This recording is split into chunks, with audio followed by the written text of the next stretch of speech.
Big boss season 12 ಮುಗ್ದು ಆಯಿತು. ಗಿಲ್ಲಿನೂ ಗೆದ್ದು ಆಯಿತು. ಸಿಗಬೇಕಾಗಿರೋ ದುಡ್ಡು ಸಿಕ್ಕಿದೆಯೋ ಇಲ್ಲೋ ಗೊತ್ತಿಲ್ಲ. ಆದರೆ ಗಿಲ್ಲಿ ಕ್ರೇಜ್ ಮಾತ್ರ ಯಾವತ್ತೂ ಕಮ್ಮಿ ಆಗಲ್ಲ ಅಂತ ಎಲ್ಲರೂ ಹೇಳ್ತಾ ಇದ್ರು.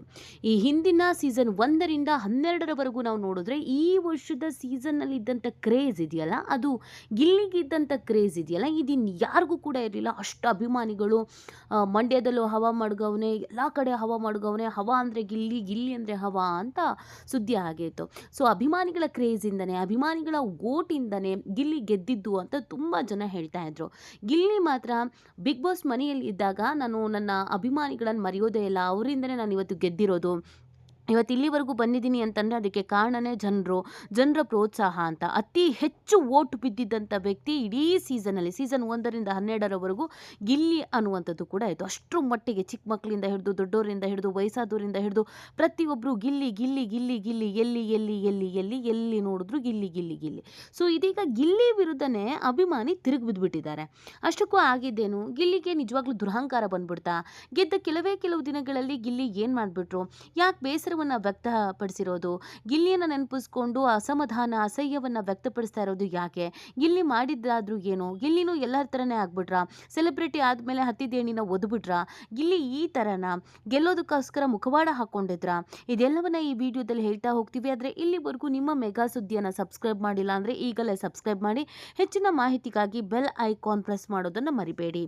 ಎಸ್, ಎಲ್ರಿಗೂ ಗೊತ್ತಿರೋ ಹಾಗೇನೆ ಗಿಲ್ಲಿ ಅಂದಿದ ತಕ್ಷಣ ಎಲ್ಲರೂ ಇಷ್ಟಪಡ್ತಾ ಇದ್ರು.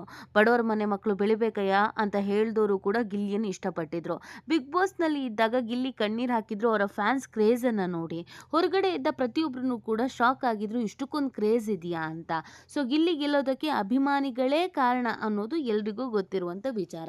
ಬಿಗ್ ಬಾಸ್ ಮನೆಯಲ್ಲಿದ್ದಾಗ ಗಿಲ್ಲಿ, ನಾನು ಹೊರಗಡೆ ಹೋಗ್ತಾ ಇದ್ದ ಹಾಗೆ ನನ್ನ ಅಭಿಮಾನಿಗಳನ್ನು ಮೀಟ್ ಮಾಡ್ತೀನಿ, ಯಾರು ಅಂತಲೇ ಗೊತ್ತಿಲ್ಲ, ಅವರೆಲ್ಲ ನನ್ನ ಬಗ್ಗೆ ಟ್ಯಾಟೋ ಹಾಕಿಸ್ಕೊಂಡಿದ್ದಾರೆ, ನನ್ನ ಫೋಟೋ ಟ್ಯಾಟೋ ಹಾಕಿಸ್ಕೊಂಡಿದ್ದಾರೆ, ನನಗೊಂಥರ ಆಗೋಯ್ತು, ಅವ್ರು ಯಾರು ಅಂತ ನನಗೆ ಗೊತ್ತೇ ಇಲ್ಲ, ನಾನು ಯಾವತ್ತೂ ಅವರು ನೋಡೇ ಇಲ್ಲ, ಅವರಿಗೂ ನನಗೂ ಏನೂ ಸಂಬಂಧವೇ ಇಲ್ಲ, ಆದರೂ ನನ್ನನ್ನು ಟ್ಯಾಟೋ ಹಾಕಿಸ್ಕೊಂಡಿದ್ದಾರೆ ಅಂತಂದರೆ ನನಗೆ ನಿಜವಾಗ್ಲೂ ಅಳು ಬರ್ತಾ ಇದೆ, ಕಣ್ಣೀರು ಹಾಕಬೇಕು ಅಂತ ಅನ್ನಿಸ್ತಾ ಇದೆ, ನಾನು ಈ ಪ್ರೀತಿನ, ಈ ವಿಶ್ವಾಸನ ನಾನು ಯಾವತ್ತೂ ಕೂಡ ಮರೆಯೋದೇ ಇಲ್ಲ ಅಂತ ಬಿಗ್ ಬಾಸ್ ಮನೆಯೊಳಗೆ ಗಿಲ್ಲಿ ಹೇಳ್ಕೊಂಡಿದ್ರು. ಸೊ ಅಭಿಮಾನದ ಕ್ರೇಜ್ ಹೆಂಗಿತ್ತು ಅಂದರೆ, ಗಿಲ್ಲಿಗೋಸ್ಕರ ಪೂಜೆ ಮಾಡಿದ್ದು, ಗಿಲ್ಲಿಗೋಸ್ಕರ ಬ್ಯಾನರ್ ಹಾಕ್ಕೊಂಡಿದ್ದು, ಗಿಲ್ಲಿಗೋಸ್ಕರ ಟ್ಯಾಟೋ ಹಾಕಿಸ್ಕೊಂಡಿದ್ದು, ಗಿಲ್ಲಿಗೋಸ್ಕರ ಎಲ್ಲ ಕಡೆ ಕ್ಯಾಂಪೇನ್ ಮಾಡಿದ್ದು, ಗಿಲ್ಲಿಗೋಸ್ಕರ ಗೆಲ್ಲೇಬೇಕು ಅಂತ ಓಟ್ ಹಾಕ್ಸಿದ್ದು, ಗಿಲ್ಲಿಗೋಸ್ಕರ ಎಲ್ಲಿ ಯಾರ್ಯಾರು ಮೊಬೈಲ್ ಸಿಗುತ್ತೋ ಅಲ್ಲೆಲ್ಲ ಓಟ್ ಹಾಕ್ಸಿದ್ದು, ಗಿಲ್ಲಿಗೋಸ್ಕರ ಸ್ಟೇಜ್ ಮೇಲೆ ನುಗ್ಗಿದ್ದು, ಗಿಲ್ಲಿಗೋಸ್ಕರ ಸ್ಟೇಜ್ ಮೇಲೆ ಯಾರೇ ಇದ್ರೂ ಅವ್ರಿಗೆ ಮರ್ಯಾದೆ ಕೊಡ್ದೇನೆ ಗಿಲ್ಲಿ ಕೂಗಿದ್ದು, ಈ ಥರದ್ದು ಎಲ್ಲ ಅಂದರೆ ಎಲ್ಲನೂ ನಡೆದೋಗಿತ್ತು. ಇದು ಗಿಲ್ಲಿ ಕ್ರೇಜು.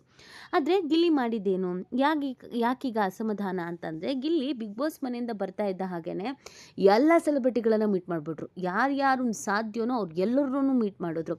CM, DCM, ಆಮೇಲೆ ಶಿವಣ್ಣ, ಆಮೇಲೆ ಯಶ್ ಅವರ ತಾಯಿ, ಆಮೇಲೆ ಎಲ್ಲರನ್ನು ಕೂಡ, ಡಾಲಿ, ಧನಂಜಯಿ, ಪ್ರತಿಯೊಬ್ಬರನ್ನು ಕೂಡ ಭೇಟಿಯಾದರು. ಖುದ್ದಾಗಿ ಗಿಲ್ಲಿನೇ ಹೋಗಿ ಭೇಟಿಯಾದರು. ಗೆದ್ದಂಥ ಟ್ರೋಫಿನ ತೆಗೆದುಕೊಂಡು ಹೋಗಿ ತೋರಿಸಿದ್ರು, ಅವ್ರುಗಳ ಆಶೀರ್ವಾದ ಪಡ್ಕೊಂಡ್ರು, ಅವ್ರಿಗೇನು ಹೇಳ್ತಾರೆ ಅದನ್ನು ವೀಡಿಯೋದಲ್ಲಿ ಹಾಕಿದ್ರು. ಸೊ ನಿಜ ಹೇಳಬೇಕು ಅಂತಂದರೆ, ಇವತ್ತು ಯಾವುದಾದ್ರೂ ಒಂದು ವಿಚಾರ ರಾಜ್ಯದ ಮೂಲೆ ಮೂಲೆಯಲ್ಲಿ, ದೇಶದ ಮೂಲೆ ಮೂಲೆಯಲ್ಲಿ ರೀಚ್ ಆಗಬೇಕು ಅಂತ ಅಂದರೆ ಅದಕ್ಕೆ ಸೋಷಿಯಲ್ ಮೀಡಿಯಾ ಇರಲೇಬೇಕು. ಇನ್ಸ್ಟಾಗ್ರಾಮು, ಫೇಸ್ಬುಕ್ಕು, ಯೂಟ್ಯೂಬು, ಇನ್ನೊಂದು ಮತ್ತೊಂದು ಅದಿದ್ದರೆ ಮಾತ್ರ ಎಲ್ಲರೂ ಎಲ್ಲರನ್ನ ರೀಚ್ ಆಗೋಕ್ಕೆ ಸಾಧ್ಯ. ಗಿಲ್ಲಿ ರೀಚ್ ಆಗಿದ್ದು ಕೂಡ ಹಾಗೇನೆ. ನೀವು ಅವ್ರನ್ನ ಬಡವರು ಅಂತ ಅನ್ಕೊಳ್ಳಿ, ಶ್ರೀಮಂತ ಅಂತನಾದರೂ ಅನ್ಕೊಳ್ಳಿ, ಆದರೆ ಅವರ ಸೋಷಿಯಲ್ ಮೀಡಿಯಾ ಹ್ಯಾಂಡಲ್ ಮಾಡ್ತಾ ಇದ್ದ ಟೀಮ್ ಇತ್ತಲ್ಲ, ಆ ಟೀಮ್ ಮಾತ್ರ ಸಖತ್ತಾಗಿ ವರ್ಕ್ ಮಾಡ್ತಾ ಇತ್ತು. ಗಿಲ್ಲಿ ಏನೇ ಮಾಡಿದ್ರು ಅದನ್ನು ಎಲ್ಲ ಕಡೆ ರೀಚ್ ಮಾಡೋಕೆ ಮಾಡಿದ್ದು ಗಿಲ್ಲಿ ಅವರ ಸೋಷಿಯಲ್ ಮೀಡಿಯಾವನ್ನು ಹ್ಯಾಂಡಲ್ ಮಾಡ್ತಾ ಇದ್ದ ಒಂದು ಟೀಮ್. ಅದಕ್ಕೂ ಕೂಡ ಗಿಲ್ಲಿ ದುಡ್ಡು ಕೊಡಬೇಕಾಗತ್ತೆ. ತಿಂಗಳಿಗೆ ಇಷ್ಟು ಅಂತ ದುಡ್ಡು ಕೊಟ್ಟೆ ಅವರ ಸೋಷಿಯಲ್ ಮೀಡಿಯಾ ಟೀಮ್ ಹ್ಯಾಂಡಲ್ ಮಾಡಲಿ ಅಂತಲೇ ಅವ್ರು ಬಿಗ್ ಬಾಸ್ ಒಳಗಡೆ ಹೋಗಿದ್ದು. ಅದೆಷ್ಟು ದುಡ್ಡು ಏನು ಗೆತ್ತ ಅನ್ನೋದು ಅವರು ಲೆಕ್ಕಾಚಾರ ಹಾಕ್ಕೊಂಡು ಮಾತಾಡ್ಕೊಂಡಿರ್ತಾರೆ. ಸೊ ಗಿಲ್ಲಿ ಅವರು ಇಷ್ಟೆಲ್ಲ ಪ್ಲ್ಯಾನ್ ಮಾಡುವಾಗ, ಅಂದರೆ ತನ್ನ ಬಗೆಗೆ ಎಲ್ಲ ಕಡೆ ವೈರಲ್ ಆಗಬೇಕು ಅಥವಾ ತನ್ನ ಕ್ರೇಜ್ ಹೆಚ್ಚಾಗಬೇಕು ಅಂತ ಒಂದು ಸೋಷಿಯಲ್ ಮೀಡಿಯಾ ಹ್ಯಾಂಡಲ್ ಮಾಡೋದಕ್ಕೆ ಒಂದು ಕಂಪನಿಗೆ ಗಿಲ್ಲಿ ಅವರು ಇನ್ಸ್ಟಾಗ್ರಾಮ್ ಖಾತೆಯನ್ನು ಕೊಟ್ಟಿದ್ದರು. ಹೀಗಿದ ಮೇಲೆ ಈವೆಂಟ್ಸ್ಗಳನ್ನು ಅರೇಂಜ್ ಮಾಡೋದಕ್ಕೂ ಕೂಡ ಗಿಲ್ಲಿ ಕೊಡ್ಬೋದು. ಬಿಕಾಸ್ ಅದು ಅವ್ರಿಗೆ ಗೊತ್ತಿದೆ ಹೇಗೆ ನಡೆಯುತ್ತೆ ಸೆಲೆಬ್ರಿಟಿಗಳ ಜೀವನ. ಆಮೇಲೆ ಅವರೇನು ಬಣ್ಣದ ಲೋಕಕ್ಕೆ ಅಥವಾ ಈ ರಿಯಾಲಿಟಿ ಶೋಗಿದ್ದೇ ಮೊದಲಲ್ಲ, ಈ ಹಿಂದೆಯಿಂದಲೂ ಕೂಡ ಅನುಭವ ಇದೆ. ಜಿ ಕನ್ನಡದಲ್ಲೂ ಕೂಡ ಅನೇಕ ರಿಯಾಲಿಟಿ ಶೋಗಳಲ್ಲಿ ಕಾಣಿಸ್ಕೊಂಡಿರೋದ್ರಿಂದ ಒಂದು ರಿಯಾಲಿಟಿ ಶೋ ಹೆಂಗೆ ನಡೆಯುತ್ತೆ, PRO ಟೀಮ್ ಹೆಂಗೆ ವರ್ಕ್ ಮಾಡುತ್ತೆ ಅನ್ನೋದು ಗೊತ್ತಿದೆ. ಗಿಲ್ಲಿ ಹೊರಗಡೆ ಬಂದಿದ ತಕ್ಷಣ ಒಂದು ಸಕ್ಸಸ್ ಮೀಟ್ ಥರ ಮಾಡಬಹುದಿತ್ತು. ಗಿಲ್ಲಿ ಹೊರಗಡೆ ಬಂದಿದ ತಕ್ಷಣ ಪ್ರತಿ ಜಿಲ್ಲೆಯಲ್ಲೂ ಕೂಡ ಫ್ಯಾನ್ಸಿಗೆ ಮೀಟ್ ಆಗೋದಕ್ಕೆ ಅಂತ ಅವಕಾಶ ಮಾಡಿಕೊಡ್ಬೋದಿತ್ತು. ಅವರ ಸೋಷಿಯಲ್ ಮೀಡಿಯಾ ಟೀಮು ಅಥವಾ ಅವ್ರ PRO ಟೀಮ್ ಮುಖಾಂತರವಾಗಿ ಎಲ್ಲೆಲ್ಲಿ ರೀಚ್ ಆಗೋಕ್ಕೆ ಸಾಧ್ಯನೋ ಅಲ್ಲೆಲ್ಲ ರೀಚ್ ಆಗ್ಬೋದಿತ್ತು. ಆದರೆ ಗಿಲ್ಲಿ ಅದು ಯಾವುದೂ ಮಾಡಲೇ ಇಲ್ಲ. ಗಿಲ್ಲಿ ಕೇವಲ ಸೆಲೆಬ್ರಿಟಿಗಳನ್ನು ಭೇಟಿ ಮಾಡ್ಕೊಂಡು ಬಂದರು. ಇವತ್ತು ಆ ಟ್ಯಾಟೂ ಹಾಕಿಸ್ಕೊಂಡಿದ್ರಲ್ಲ ಕುಮಾರು, ಅವ್ರು ಕಣ್ಣೀರು ಹಾಕ್ತಾ ಇದ್ದಾರೆ. ನನಗೆ ನಮ್ಮ ಮನೇಲಿ ಮುಖ ತೋರ್ಸೋಕ್ಕಾಗ್ತಾ ಇಲ್ಲ. ಗಿಲ್ಲಿ ಅವತ್ತು ಬಿಗ್ ಬಾಸ್ ಮನೇಲಿ ಇದ್ದಾಗ ನನ್ನನ್ನು ಮೀಟ್ ಆಗ್ತೀನಿ ಅಂತ ಹೇಳಿದ್ರು. ನಾನೇನು ಅವ್ರನ್ನ ಮೀಟ್ ಆಗಿ ಅಂತ ಕೇಳ್ಕೊಂಡು ಇರಲಿಲ್ಲ, ಅಥವಾ ಅವ್ರು ಮೀಟ್ ಆಗಲಿ ಅಂತ ಕಾಯ್ತಾನೂ ಕೂತಿರ್ಲಿಲ್ಲ, ಅಥವಾ ಅವ್ರು ಮೀಟ್ ಆಗ್ತಾರೆ ಅಂತ ಟ್ಯಾಟೂನೂ ಹಾಕಿಸ್ಕೊಂಡಿರಲಿಲ್ಲ. ನಾನು ಟ್ಯಾಟೂ ಹಾಕಿಸ್ಕೊಂಡಿದ್ದು ನನ್ನ ಅಭಿಮಾನಕ್ಕೋಸ್ಕರ. ಆದರೆ ಆ ವ್ಯಕ್ತಿ ಬಿಗ್ ಬಾಸ್ ಮನೆಯಿಂದ ಹೊರಗಡೆ ಬಂದು ಇಷ್ಟು ದಿನ ಆದರೂ ಒಂದು ಫೋನ್ ಕಾಲ್ ಕೂಡ ಮಾಡಿಲ್ಲ, ನನಗೆ ಮೀಟೂ ಆಗಿಲ್ಲ, ಅಥವಾ ಬನ್ನಿ ಅಂತಲೂ ಹೇಳಿಲ್ಲ, ಅಥವಾ ನಾನು ಯಾರು ಅಂತಲೂ ವಿಚಾರಿಸಿಲ್ಲ. ಬರೀ ಸೆಲೆಬ್ರಿಟಿಗಳ ಹಿಂದೆ ಓಡಾಡ್ತಾ ಇದ್ದಾರೆ. ಇವತ್ತು ನನ್ನ ಹೆಂಡತಿ ನನಗೆ ಕೇಳ್ತಾ ಇದ್ದಾಳೆ, ಅವ್ನು ಫೋಟೋ ಹಾಕ್ಕೊಂಡೆಲ್ಲಪ್ಪ, ಅವ್ನು ಎಷ್ಟು ಸತಿ ನಿನ್ನನ್ನು ಬಂದು ಮೀಟ್ ಮಾಡ್ದ, ಎಷ್ಟು ಸತಿ ನಿನಗೆ ಕಾಲ್ ಮಾಡ್ದ, ಎಷ್ಟು ಸತಿ ನಿನಗೆ ಥ್ಯಾಂಕ್ಸ್ ಹೇಳ್ದ, ನೀನು ಯಾರು ಅಂತನಾದರೂ ಗೊತ್ತಾ, ನಿನ್ನ ಜೊತೆಗೆ ಜೀವನ ಮಾಡ್ತಾ ಇರೋದು ನಾನು, ನಂದು ಹಾಕ್ಕೊಂಡೆ, ನಿಮ್ಮ ಅಪ್ಪ ಅಮ್ಮಂದು ಹಾಕ್ಕೊಂಡೆ, ನಿಮ್ಮ ಮಕ್ಳದ್ದು ಹಾಕ್ಕೊಂಡೆ ಟ್ಯಾಟೋ, ಅವ್ನು ಯಾವನೋ ಗಿಲ್ಲಿ ಇದು ಹಾಕ್ಕೊಂಡಿದ್ಯಲ್ಲ, ಹೋಗು ಅವನ ಜೊತೆಗೆ ಇರು ಅಂತಿದ್ದಾರೆ. ನಂಗೆ ತುಂಬ ನಾಚಿಕೆ ಆಗ್ತಾ ಇದೆ.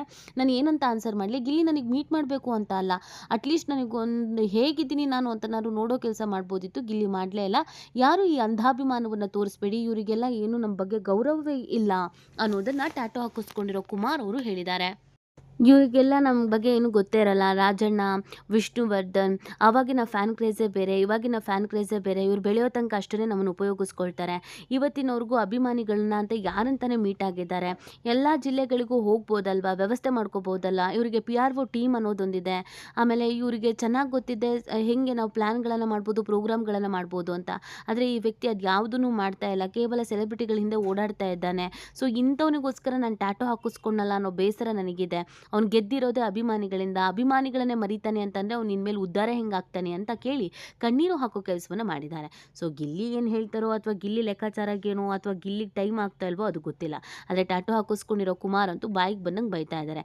ಟ್ಯಾಟೂ ಹಾಕಿಸ್ಕೊಳ್ಳೋದು ಯಾಕೆ, ಈ ಥರ ಬೈಯೋದು ಯಾಕೆ ಅನ್ನೋದು ಇನ್ನುಳಿದವರ ಪ್ರಶ್ನೆ ಆಗಿದೆ. ಈ ಬಗ್ಗೆ ನಿಮ್ಗೇನು ಅನಿಸುತ್ತೆ ಅನ್ನೋದನ್ನು ನೀವು ಕೂಡ ಕಮೆಂಟ್ ಮಾಡಿ ನಿಮ್ಮ ಅನಿಸಿಕೆ ಮತ್ತು ಅಭಿಪ್ರಾಯವನ್ನು ತಿಳಿಸಬಹುದು.